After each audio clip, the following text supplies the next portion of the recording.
So guys, good morning. Dito ulit tayo ngayon sa sa gubat. Naman daw tayo ng silo. Tingnan natin kung may huli.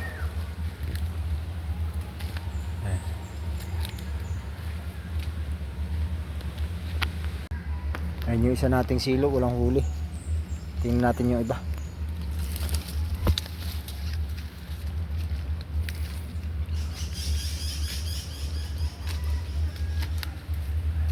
Ayun yung pangalawa wala rin. So, tingnan natin yung iba. Tikli.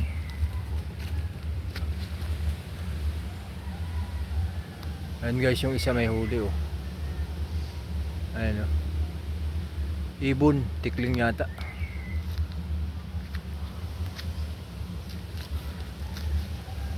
Lapitan natin. Ay, tikling. So, ayun o. Pakawala natin. Ayan. O, papakawala natin yung yung huling ibon. Kasi maliit eh. Hindi na pwedeng alagaan. Pakawala na lang. So guys, ito yung nahuli natin sa silo. Ibon. So pakakawala natin kasi ang liit, hindi naman saka hindi pwede siyang alagaan, baka mamatay lang. So ayan o, tikling ang tawag nito sa amin. Ayan o, kulay pula yung mata niya, may itim saka yung pinakang eyeball, tapos kulay green yung tuka. Ayan, mas mahaba yung paa. Kinakain nito usually mga yung katulad ng saging, hinog na saging, hinog na papaya. Ayan, nahuli sa silo. So pakakawala na lang natin. Yung mga ibon na hindi siya palagi nasa puno. Ano lang siya, yung dito lang naglalakad-lakad lang sa lupa. Ayan. So dito natin pakakawalan sa malayo sa silo para hindi na ulit mahuli. Pakawalan na natin. Kawa naman. Ito na guys, pakakawalan ko na.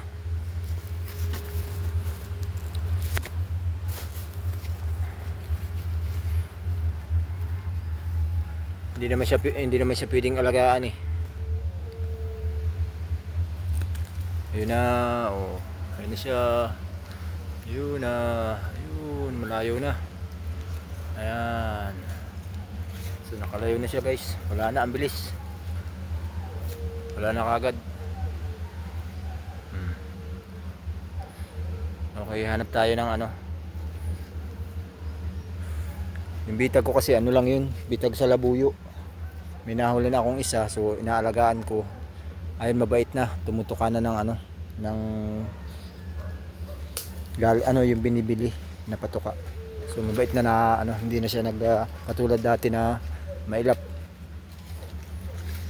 So yun guys. Sana sa susunod labuyo naman yung mahuli para maalagaan. Dito nga pala yung nahuli kong labuyo. Ay, mabait na siya. Tumutuka na. Mga pa lang yan. Mga 1 linggo ko pa lang nahuhuli.